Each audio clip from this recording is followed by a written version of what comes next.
Well, now that the Super Bowl is in the books and the GOAT got his 7th ring, it's time to circle back and give you an updated 2021 NFL mock draft. Yippity, skip, whoop-de-woo.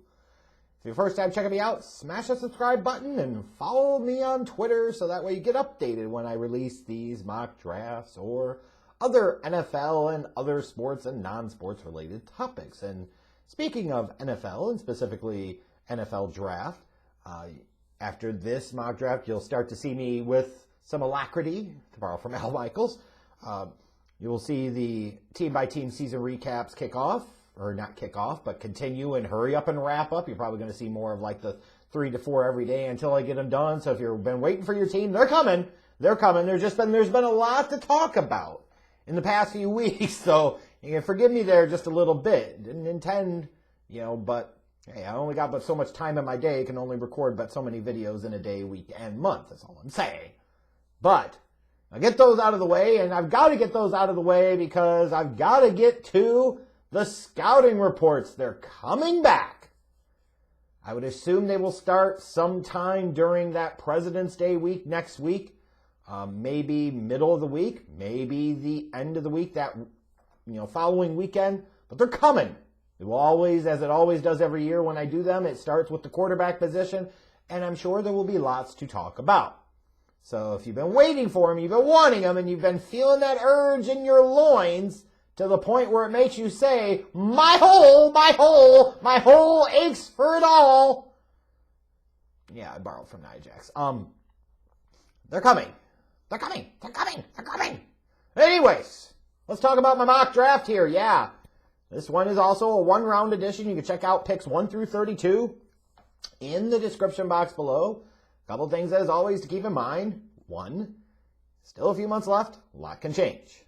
2, just because I have a player going somewhere to a certain team does not automatically mean that it means that I'm saying that's the player that team would pick. It could potentially be more reflective of the draft stock. It could be more me playing out certain scenarios in my mocks, which I am prone to do.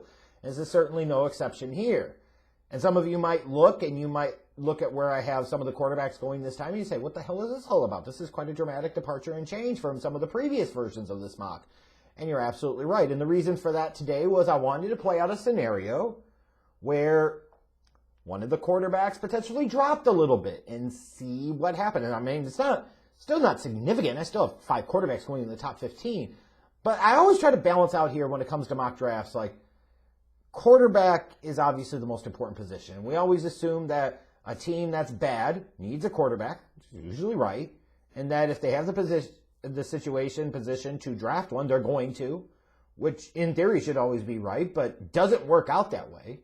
And we know sometimes as things go along that quarterbacks drop, quarterbacks rise, and the draft board really kind of set itself in. And there's also sometimes a propensity by fans and draft media and draft Twitter to overrate the quarterbacks in terms of their overall draft stock relative to where they actually end up going. It doesn't always mean that those folks are wrong about where they should go. It just means sometimes it feels like the NFL organizations don't value the quarterbacks quite the same. So I was trying to account for that here. I've still got Trevor Lawrence going number 1 overall. And I've got Zach Wilson going to the Jets at number 2. Now, there's still a conversation like, if the Texans were to trade Deshaun Watson, like, would a team like the Jets be able to pull that off? Some of you, though, that might even be Jets fans, might want to build around Sam Darnold. I don't know why you would at this point. I'm not saying that to say that Sam Darnold sucks. It is just, you've got a newer general manager. You've got a brand new head coach. Why would you want to tie yourself to the quarterback selection of a previous failed regime? It just doesn't make much sense here. It just doesn't. And that's why we keep mocking a quarterback to go number 2. Now, that could change. Could certainly end up doing something different. But just saying, it's very possible. And you'll see at pick 4 might be a bit of a surprise. You're like, God damn, you got him taking a tight end number 4? I wonder, as Pitts goes through the process, are people going to become really enamored with what he could do as a tight end and envision some type of Travis Kelce, George Kittle type of talent in terms of what they can bring as a receiving talent? And that might elevate him up the draft board. But I was also trying to do that to say, hey, okay, if there's a team that we're anticipating or assuming might pick a quarterback, who might pass on one? And with Arthur Smith coming there to Atlanta, you can sit there and say, well, new coach is going to want a new quarterback, but you've also got a situation where you've got Matt Ryan in the fold. Yeah, I know he's going into his age 36 season, but still got a couple of years left on his contract, and maybe you're bringing Arthur Smith in under the edict or the understanding that Arthur Blank loves Matt Ryan, and he's going to stay loyal to Matt Ryan, and they want Matt Ryan to finish out his career as an Atlanta Falcon. You haven't seen that much of a significant downturn in terms of the skills to suggest that he's close to the end. So you're going to ride out that string, and if you are, then you got to build around him. And that could certainly make sense. I'm not saying that's the right decision. I'm just saying it can make sense. Trying to understand other viewpoints and other perspectives can be a very important thing. Some of you might freak out when you see you've got a tackle other than Sewell being the top tackle taken. Yeah, it's certainly possible. Certainly possible. It happens all the time. Everybody aligns behind this one prospect that they think is going to be the one that goes first, and it ends up being the other guy. A lot of times it comes down to team systems and their fits and what they envision that talent to be. And, a guy like Slater could certainly go ahead of Sewell in terms of the offensive tackles. Although I wonder with the offensive line class, you're going to get a big run on him at some point in round one because the offensive line class is really, really, really good, especially at the top. There's plenty of depth there, but especially at the top. It's an outstanding offensive line class, specifically at tackle, but the interior line is nothing to sneeze at either. As a result, do you start to see these offensive linemen be viewed more as a safe or surefire thing, and as a result, teams are going to want to take these guys in round one, and you get a big, big run on them, somewhere between 5 to 16, or does that run come more around 10 to 25, trying to figure it out. But I would assume you'll see plenty of offensive linemen taken, and I don't think you should take it for granted that Sewell will be the first offensive lineman taken at this point. And some of you might look at this and you might say, you've got Ja'Marr Chase and Jaylen Waddle going ahead of Devonta Smith. Maybe if you're a Giants fan, you'd be ecstatic about Smith falling to 11, but it's certainly possible again. I think there are going to be questions about Devonta Smith and his frame. I think there's going to be more thought that Ja'Marr Chase and Jaylen Waddle are better pure physical prospects than Devonta Smith. I'm not saying he won't go round one, but I can envision some teams not having him as wide receiver 1 on their board, and in some cases, maybe not even wide receiver 2. Some of you might look at pick 8 with Carolina and say, why would they value a Trey Lance over a Justin Fields? I think there's a couple of reasons for that. I think one, you could look and think that maybe Trey Lance has more pure arm talent. There's also that mystique and mystery with the Trey Lance. It isn't there with Justin Fields. For better or for worse, you've seen plenty of Justin Fields over the past couple of years where Trey Lance, you saw him in 2019. He didn't have an interception, but he only played, one game this past season?